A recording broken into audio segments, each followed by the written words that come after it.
September 10, 1944. British Field Marshal Bernard Montgomery sat in his headquarters staring at reports that told him everything he'd planned for Operation Market Garden had gone catastrophically wrong, but instead of accepting responsibility for the disaster that left thousands of paratroopers dead or captured in Holland, he picked up his pen and started writing a message that would nearly end his military career. He blamed everyone. The Americans for moving too slowly, Eisenhower for poor leadership, even the weather and bad luck, but never himself, never the man who'd designed an operation so flawed that experienced commanders had called it suicide before the first paratrooper even jumped.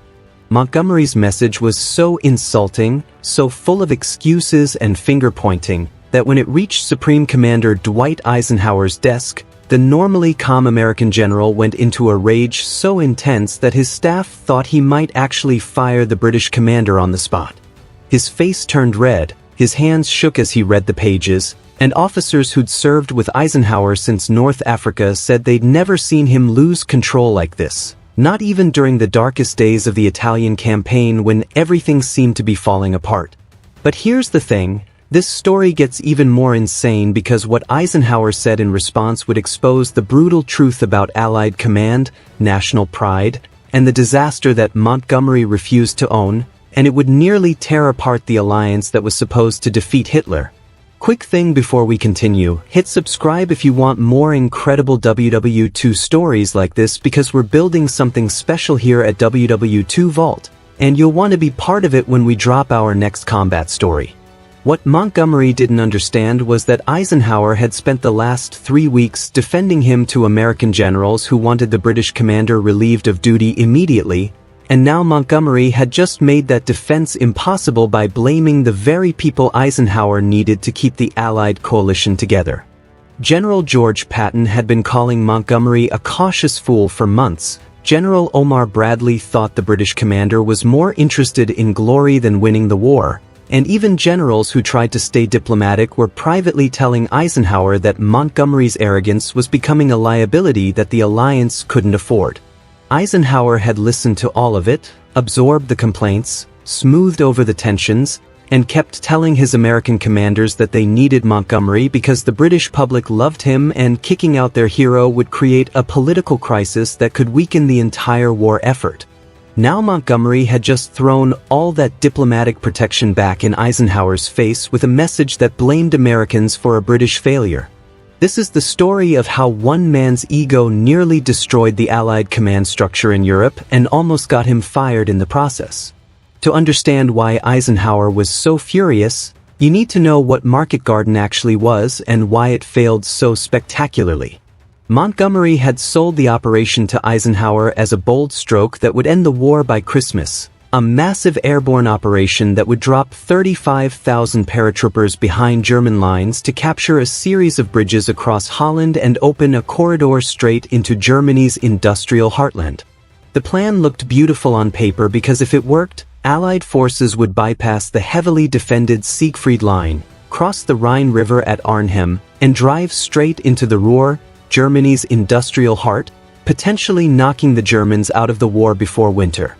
Montgomery promised it would work, guaranteed success with the kind of confidence that made skeptics nervous, and told Eisenhower that British armored divisions would race up a single narrow highway, link up with the paratroopers at each bridge, keep pushing north, and be across the Rhine in 48 hours.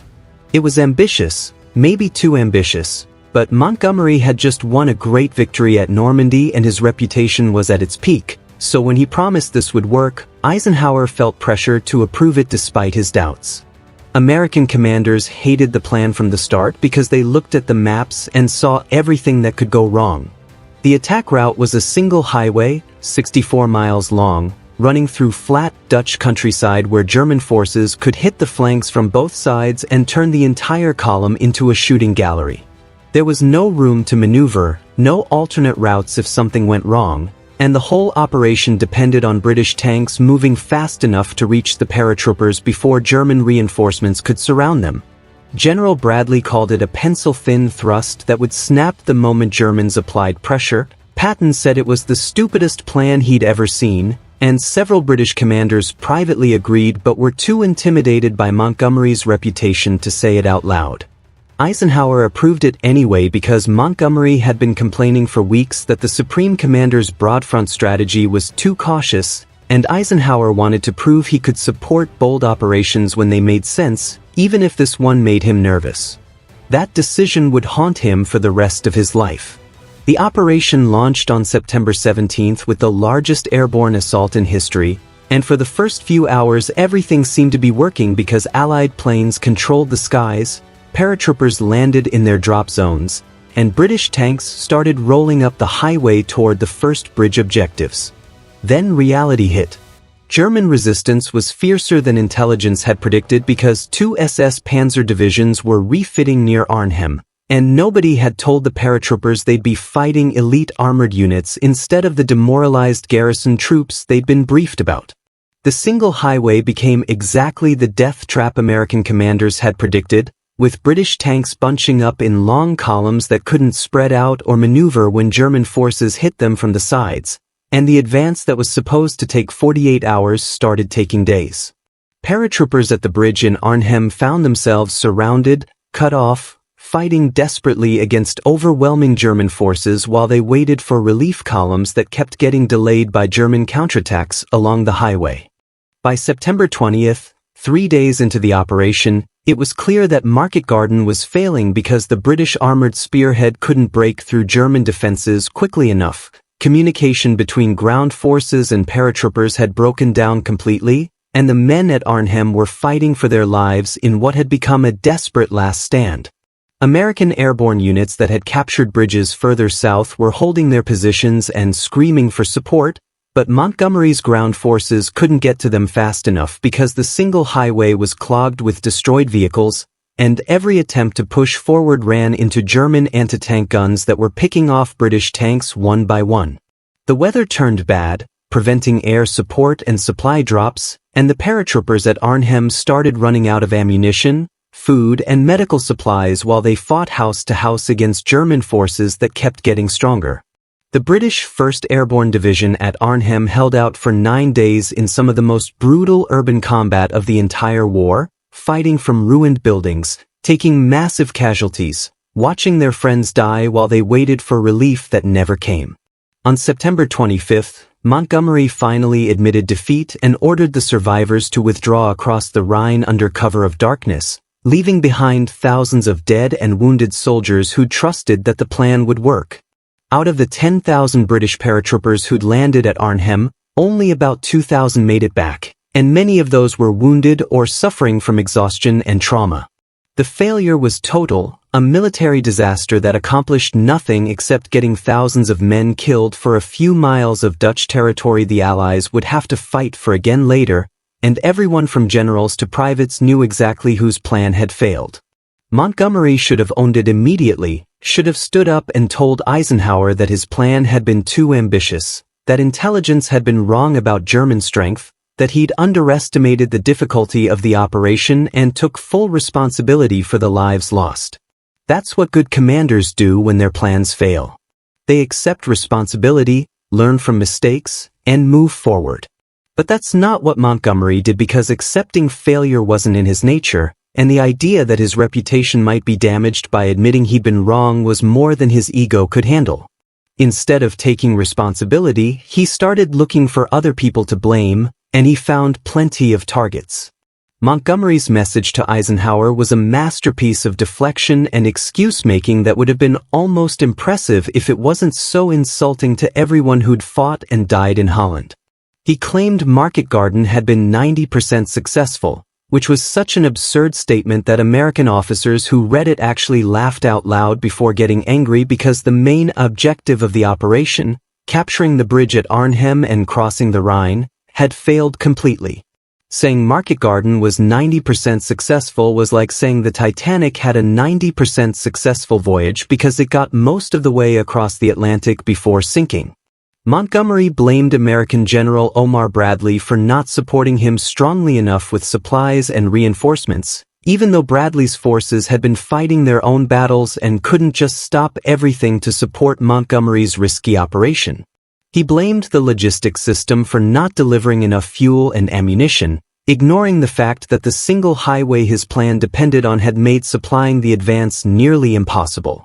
He blamed Eisenhower's broad front strategy for spreading Allied resources too thin instead of concentrating everything for Montgomery's thrust, which was basically Montgomery saying that if Eisenhower had just given him everything he wanted and let him run the entire war his way, none of this would have happened. The message went on, page after page of excuses and finger-pointing, and the underlying message was clear to everyone who read it. Montgomery was saying the disaster wasn't his fault, it was everyone else's fault for not supporting his genius plan properly, and if people had just listened to him and done what he said, Market Garden would have succeeded brilliantly and the war would be almost over. He even had the audacity to suggest that future operations should follow his strategic vision more closely, essentially asking Eisenhower to give him more authority and more resources after he'd just gotten thousands of men killed with a flawed plan. The arrogance was breathtaking, and when that message landed on Eisenhower's desk on September 10th, it sparked a crisis that almost ended Montgomery's career. Eisenhower's reaction was explosive in a way that shocked everyone who witnessed it because the Supreme Commander had built his entire leadership style around staying calm, diplomatic, and focused on keeping the alliance together no matter what personal frustrations he felt. Staff officers who'd worked with Eisenhower since North Africa talked about how he'd absorbed insults, smoothed over arguments between British and American commanders, and maintained his composure even when people were screaming at each other in planning meetings. His ability to keep his temper under control was one of his greatest strengths as Supreme Commander, and it's why Roosevelt and Churchill had chosen him for the job instead of more brilliant but more volatile generals who might have let national rivalries tear the alliance apart. But Montgomery's message destroyed that famous composure in seconds. General Walter Bedell Smith, Eisenhower's chief of staff, was in the room when Eisenhower read Montgomery's message, and he later described the scene to other officers in terms that made it clear how serious the situation was. Eisenhower's face turned red as he read the first page, then darker red as he kept reading, and by the time he finished the message his hands were actually shaking with anger. He threw the papers on his desk, stood up, and started pacing the room while he talked about how Montgomery had finally gone too far, how this kind of blame shifting was unacceptable from any commander at any level, and how he was done protecting the British Field Marshal from the consequences of his arrogance. Officers listening to Eisenhower's tirade were genuinely shocked because they'd never heard him talk like this, not even about difficult commanders like Patton who'd caused serious problems with their behavior. This was different. This was Eisenhower reaching his breaking point. Eisenhower called Smith over and dictated a response that was so harsh, so brutally direct, that Smith and other staff officers listening were convinced Montgomery was about to be fired and sent back to Britain in disgrace. The response Eisenhower drafted told Montgomery that his message was unacceptable, that blaming other Allied commanders for Market Garden's failure was unprofessional and wrong, that Montgomery's attitude was damaging Allied unity at a critical time in the war, and that if Montgomery couldn't work within the Allied command structure and accept his share of responsibility for both successes and failures, then maybe it was time to let the combined chiefs of staff decide who should command British forces in Europe going forward. That last line was the critical one, the sentence that made everyone in the room go quiet, because it was Eisenhower essentially saying he was ready to ask Churchill and Roosevelt to remove Montgomery from command, and everyone knew that if that message got sent, Montgomery's career was over. Firing Montgomery would have been a political earthquake that might have damaged the entire alliance because the British public saw him as a hero who'd won at El Alamein and helped liberate France, and kicking him out would have looked like Americans pushing around their British allies. But Eisenhower was angry enough that he didn't care about the political consequences at that moment. He wanted Montgomery gone, wanted him replaced with someone who could work as part of a team instead of constantly complaining that nobody appreciated his genius, and he was ready to force the issue even if it caused a diplomatic crisis. The message Eisenhower dictated would have done exactly that, but it never got sent because his staff convinced him to wait.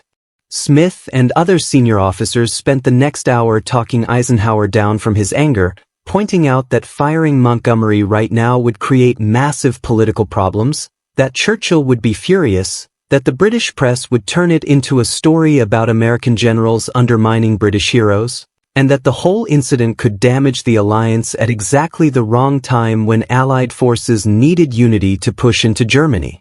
They reminded Eisenhower that he'd spent months building relationships with British commanders and smoothing over tensions, and that throwing all that away because of one insulting message might feel good but wouldn't help win the war.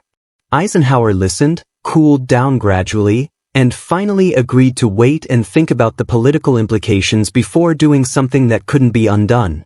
But he also made it clear that Montgomery needed to understand something fundamental about how Allied command worked and what would happen if he kept causing these kinds of problems.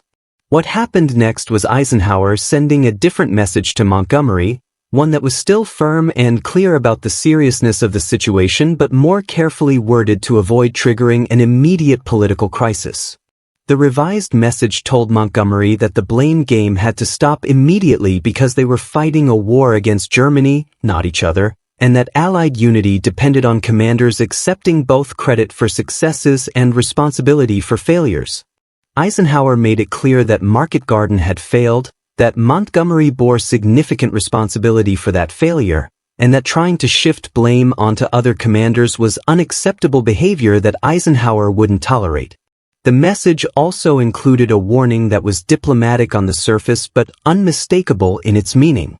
Eisenhower wrote that if Montgomery couldn't accept that Eisenhower was in overall command and that strategic decisions were made for the good of the entire Allied force rather than any individual commander's preferences, then they had a serious problem that would need to be resolved at the highest political and military levels.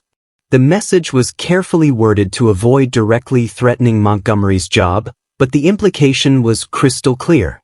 Shape up or get shipped out. Montgomery got the message and understood that he'd pushed Eisenhower too far. He wrote back with something that resembled an apology, though it was really more of a retreat than a genuine admission of wrongdoing, where he said he hadn't meant to blame anyone and that everyone was doing their best under difficult circumstances. It wasn't the kind of full apology and acceptance of responsibility that the situation deserved, but it was enough to step back from the immediate crisis, and Eisenhower accepted it because the alternative was a political fight that nobody wanted. The immediate tension eased, but the damage was done because now everyone in the Allied command structure knew that Montgomery would throw them under the bus to protect his own reputation, and that knowledge changed everything. American generals who'd already been frustrated with Montgomery's arrogance and his constant complaints about not getting enough support now had proof that their concerns were justified.